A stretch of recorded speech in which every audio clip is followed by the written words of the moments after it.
मुलांनो, सजीव सजीवांमध्ये वनस्पती आणि प्राण्यांसह विविध जीवन प्रक्रिया घडतात. सर्व सजीवांना वाढ आणि दुरुस्तीसाठी अन्नाची आवश्यकता असते.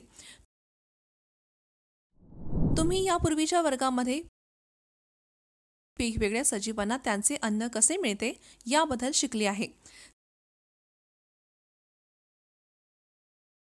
चला आता आपण वनस्पतीमधील स्वयंपोषी पोषण याविषयी सविस्तर अभ्यास करूया.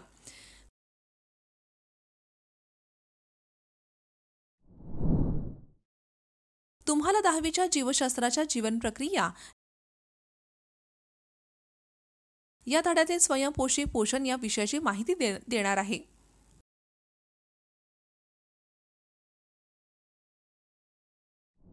काही सजीव स्वतःचे अन्न तयार करू शकतात आणि त्यांना स्वयंपोषी म्हणतात.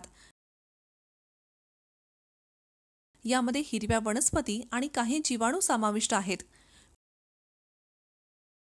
वनस्पती प्रकाश संश्लेषण प्रक्रियेद्वारे सूर्यप्रकाश,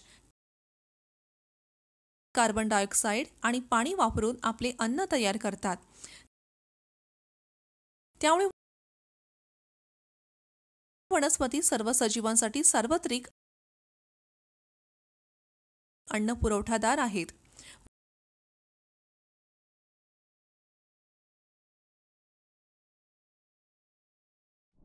वॉन हेल्मॉन्ट यांनी आणि इतर शास्त्रज्ञांनी असे मानले की वनस्पतींना त्यांचे अन्न केवळ मातीमधूनच नाही तर इतर स्रोतांमधूनही मिळते. प्रकाश संश्लेषणादरम्यान हिरव्या रंगद्रव्य क्लोरोफिल असलेल्या वनस्पती सूर्यप्रकाशाचा ऊर्जा स्रोत म्हणून उपयोग करून साध्या अजैविक पदार्थांपासून जटिल सजीव सेंद्रिय संयुगे तयार करतात. प्रकाश संश्लेषण ही अनेक टप्पे आणि मध्यवर्ती संयुगे असलेली एक जटिल प्रक्रिया आहे.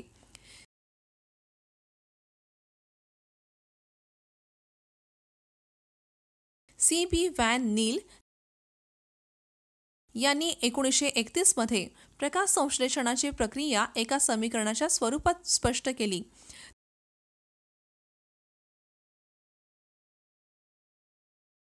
त्यांनी सांगितले की प्रत्येक कार्बोहायड्रेटच्या रेणूच्या निर्मितीसाठी एक रेणू पाणी आणि एक रेणू प्राणवायू ऑक्सिजन तयार होतो.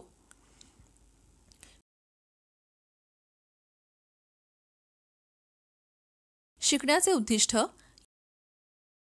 या विषयाचा अभ्यास केल्यानंतर तुम्हाला खालील गोष्टी समजतील. प्रकाश संश्लेषणासाठी आवश्यक मूलद्रव्ये,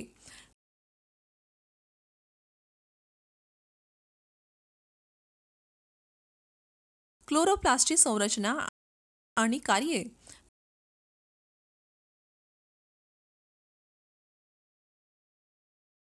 प्रकाश संश्लेषणाची प्रक्रिया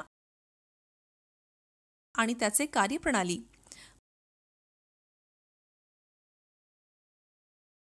महत्त्वाचे शब्द प्रकाश संश्लेषण,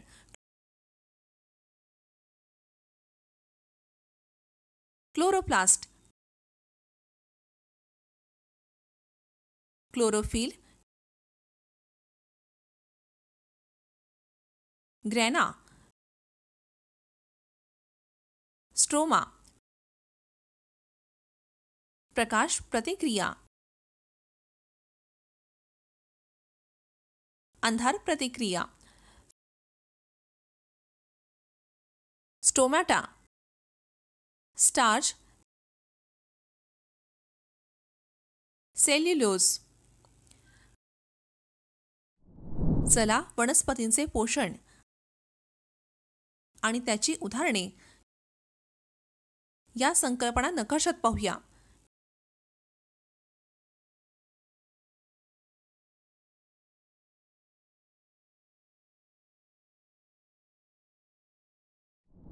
प्रकाश संश्लेषण ही एक रासायनिक प्रक्रिया आहे. वनस्पती साध्या पदार्थांपासून कार्बोहायड्रेट तयार करतात आणि त्याचे स्टार्च, सेल्युलोज तसेच प्रथिने, मेद, फॅट्स इत्यादी जटिल संयुगांमध्ये रूपांतर करतात. पानांमध्ये स्टार्चच्या उपस्थितीचे परीक्षण.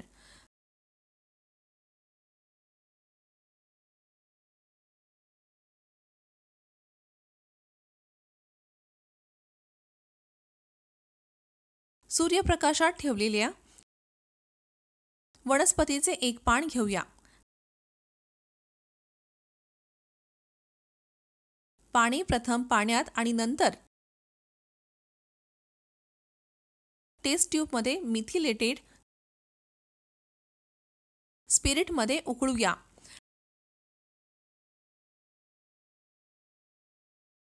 क्लोरोफिल काढल्यामुळे पान फिकट पांढरे दिसते.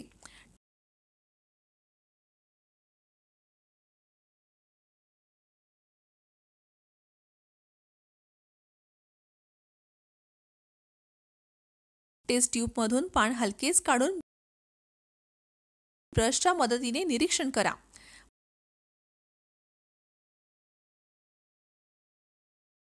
पाने पेट्रे डिशमध्ये पसरवून त्यावर काही थेंब टिंचर आयोडीन किंवा बेटाडीन टाका.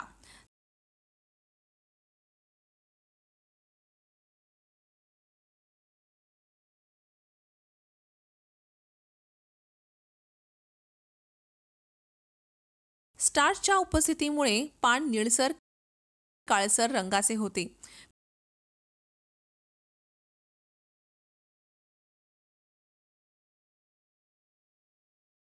प्रकाश संश्लेषणाच्या समीकरणानुसार कार्बन डायऑक्साईड आणि पाणी ही मूलद्रव्ये आवश्यक असतात.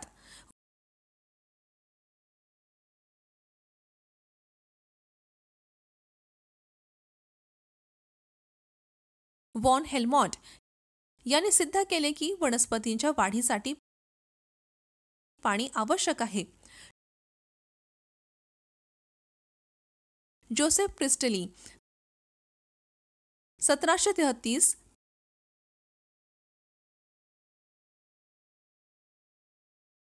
ते 1804 यांनी 1770 मध्ये प्रयोग करून हवा वनस्पतीच्या वाढीसाठी आवश्यक असल्याचे दाखविले.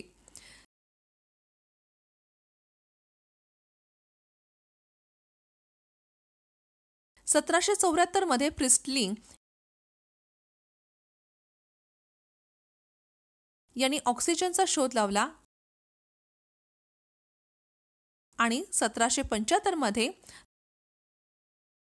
लाव्युइझिए यांनी त्याला ऑक्सिजन असे नाव दिले.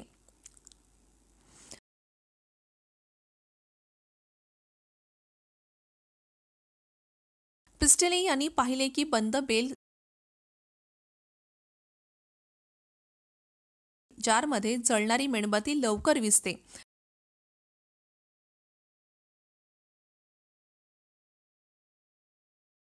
त्याचबरोबर जर उंदीर बंद बेल जारमध्ये ठेवला तर तो लवकर गुदमरतो.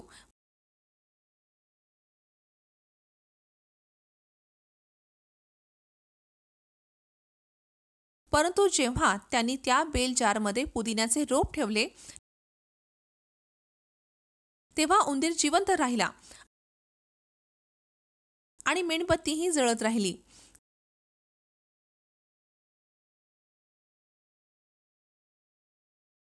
त्यावरून प्रिस्टली यांनी असे अनुमान काढले की वनस्पती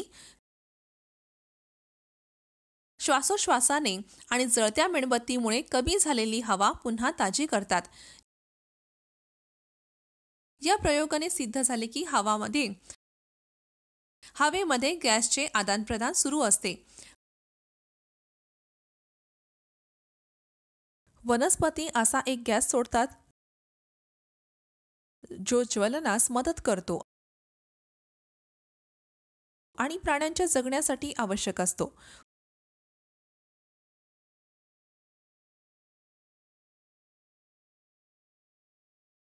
वनस्पती हवा कशी घेतात आणि प्रकाश संश्लेषणासाठी कार्बन डायऑक्साईड व श्वसनासाठी ऑक्सिजन कसा वापरतात.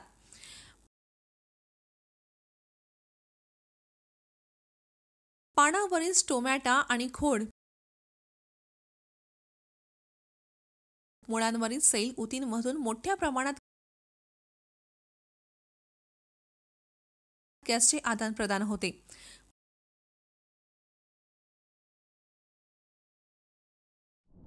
पूर्वीच्या वर्गात शिकलेल्या कार्बन डायऑक्साईड प्रकाश संश्लेषणासाठी आवश्यक आहे या प्रयोगाची आठवण करा. अधिक माहितीसाठी इयत्ता 8वीच्या वनस्पती पोषण पचन भाग 1 या व्हिडिओचा अभ्यास करा.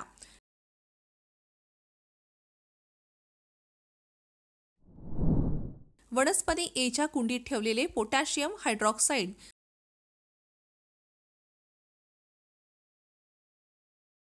संपूर्ण कार्बन डायऑक्साईड शोषून घेते.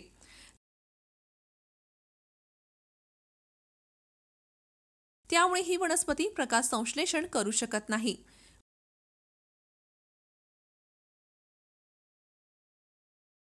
वनस्पती बीच्या कुंडीत ठेवलेले सोडियम बायकार्बोनेट कार्बन डायऑक्साईड सोडते, ज्यामुळे प्रकाश संश्लेषण शक्य होते.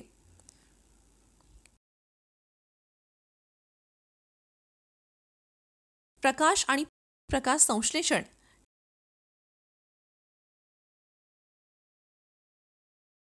डच शास्त्रज्ञ जॉन इंजेनहाऊस 1730 ते 1799 यांनी वनस्पती ऑक्सिजन कसा तयार करतात याचा अभ्यास केला.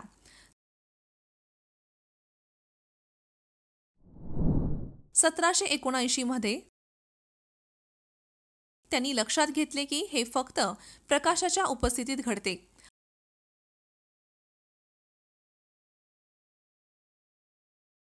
हायड्रिला या जलीय वनस्पतीवर प्रयोग करताना त्यांनी पाहिले की तेजस्वी सूर्यप्रकाशात हरित भागांभोवती छोटे बुडबुडे तयार होतात, पण अंधारात नाही.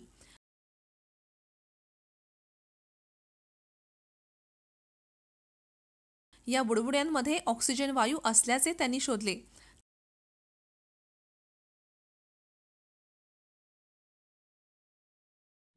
त्यानंतर 20व्या शतकाच्या सुरुवातीस एंगेलमन यांनी प्रकाश संश्लेषणाचा वेग सर्वाधिक कुठे होतो हे शोधले.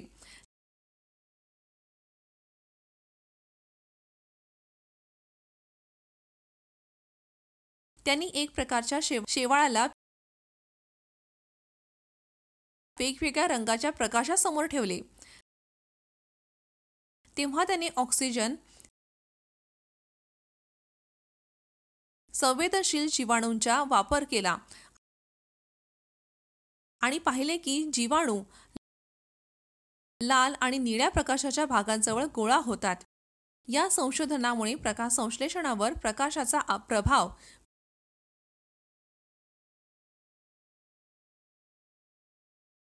वनस्पतीमधील वेगवेगळ्या रंगांच्या वर्णद्रव्यांची भूमिका आणि प्रकाश ऊर्जा कशी वापरली जाते यावर अधिक संशोधन सुरू झाले. हरित वनस्पतीमध्ये स्टार्च तयार होण्यासाठी सूर्यप्रकाश आवश्यक आहे.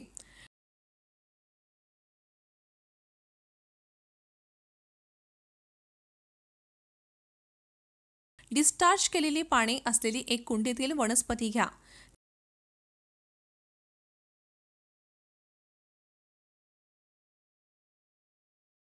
त्यातील एका पानावर काळ्या कागदाचा तुकडा ठेवा, ज्यावर एक विशिष्ट डिझाईन कापलेले आहे.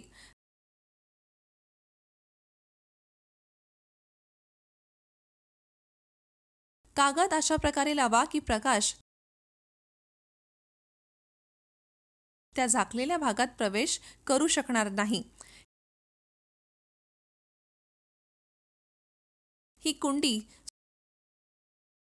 सूर्यप्रकाशात ठेवा. काही तास तेजस्वी सूर्यप्रकाशात ठेवल्यानंतर काळ्या कागदाने झाकलेल्या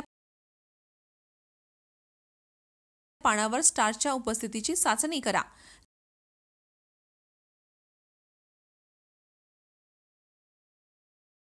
लक्षात येईल की ज्या भागांना कापलेल्या डिझाईनमधून प्रकाश मिळाला आहे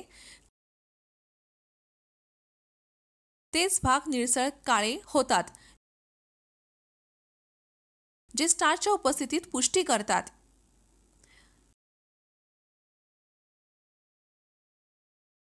इंजिन हाऊस यांनी सुचवले की केवळ हरित वनस्पतींचे भागच प्रकाश संश्लेषण करू शकतात.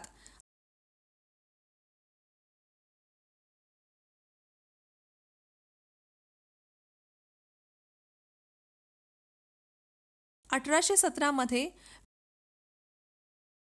पेल्टियर आणि केव्हेंटू यांनी हरित रंगद्रव्याचा अर्क काढला आणि त्याला क्लोरोफिल हरितपान असे नाव दिले.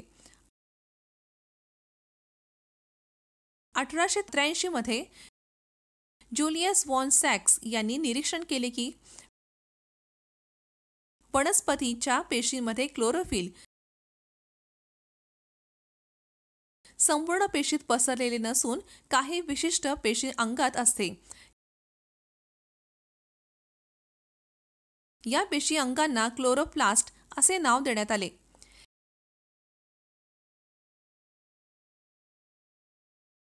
हे सुमारे 40 ते 100 संख्येने वनस्पतींच्या स्टोमॅटल गार्ड पेशीमध्ये आणि भुयारी उतींमध्ये आढळतात.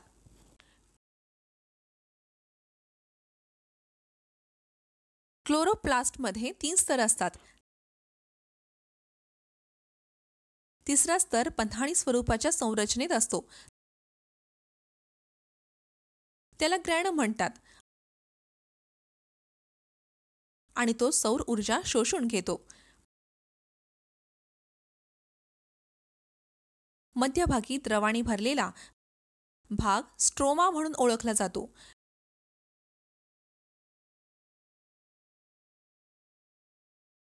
यामध्ये एन्झाईम्सच्या प्रतिक्रियेद्वारे ग्लुकोज तयार होते, जो एकत्र येऊन स्टार्च तयार करतो.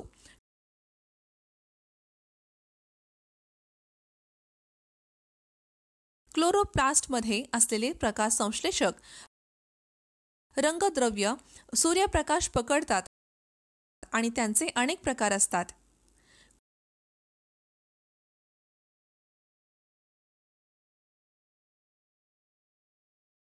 क्लोरोफिल हे एक रंगद्रव्य आहे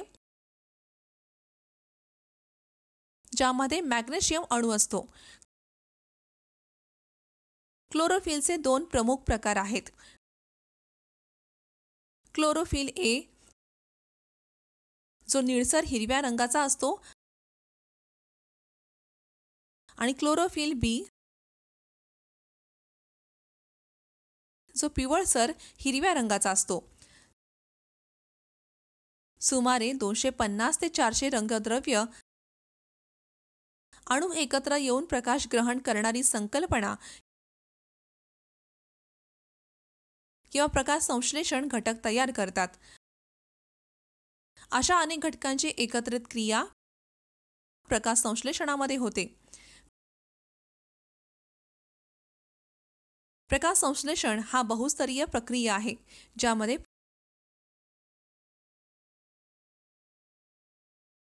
प्रकाश ऊर्जा रासायनिक ऊर्जेमध्ये रूपांतरित केली जाते. पाण्याचे विघटन होते. CO2 चे कार्बोहायड्रेट्समध्ये रूपांतर होते.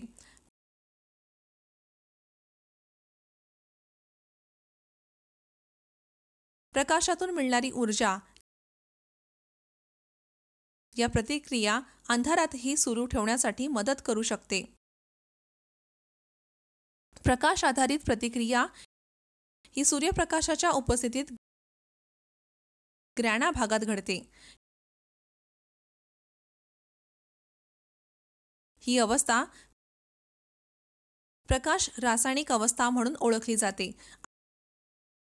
आणि यात 3 टप्पे असतात.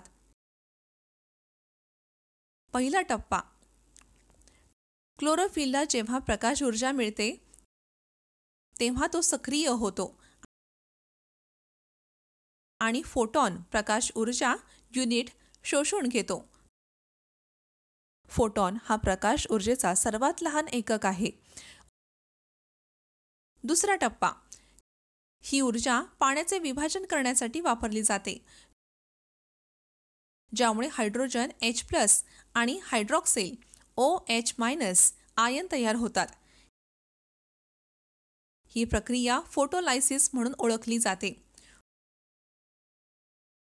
फोटो = प्रकाश, लायसिस = तुटणे.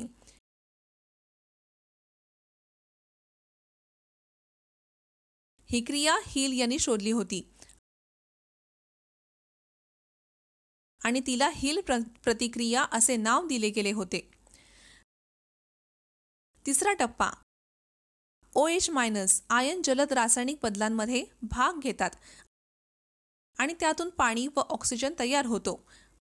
OH आयन अनेक टप्प्यांमधून पाणी आणि ऑक्सिजन तयार करतात.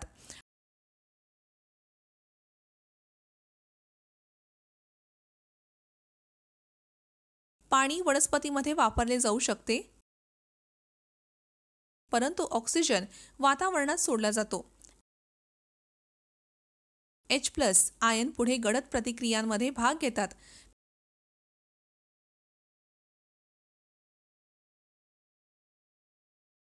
प्रकाश अभिक्रियेच्या शेवटी ATP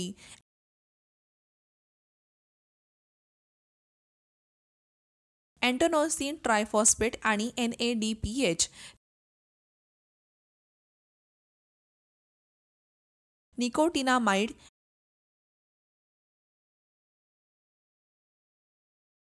एंटोनोसिन डायन्यूक्लियोटाइड हायड्रोजन फॉस्फेट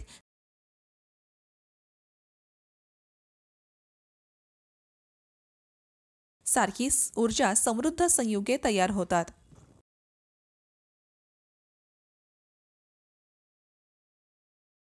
प्रकाश अस्वतंत्र प्रतिक्रिया ही जैव संश्लेषणात्मक प्रक्रिया आहे आणि तिला प्रकाशाची आवश्यकता नसते. ही प्रक्रिया काही वनस्पतीमध्ये दिवसानंतर किंवा कधीकधी अंधारात देखील घडू शकते. यालाच गडद प्रतिक्रिया डार्क रिॲक्शन असे म्हणतात आणि ती स्ट्रोमा भागात घडते. गडद प्रतिक्रिया याचा अर्थ ती रात्री अंधारात होते असा नसून ती प्रकाशावर अवलंबून नाही असा आहे. फोटोलिसिस मध्ये तयार झालेले H+ आयन NADP सोबत संयोग करून NADPH तयार करतात. गडद टप्प्यात NADPH मधील हायड्रोजन CO2 सोबत संयोग करून ATPच्या मदतीने ग्लुकोज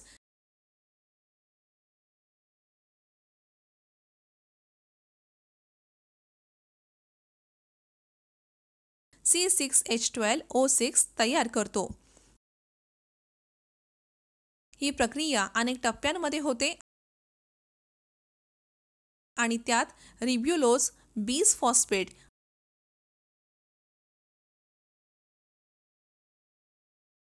RUBP आणि विविध एन्झाईम्सचा समावेश असतो.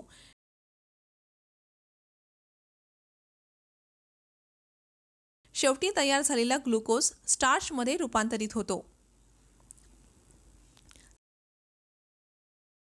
लक्षात ठेवण्यासारखे मुद्दे.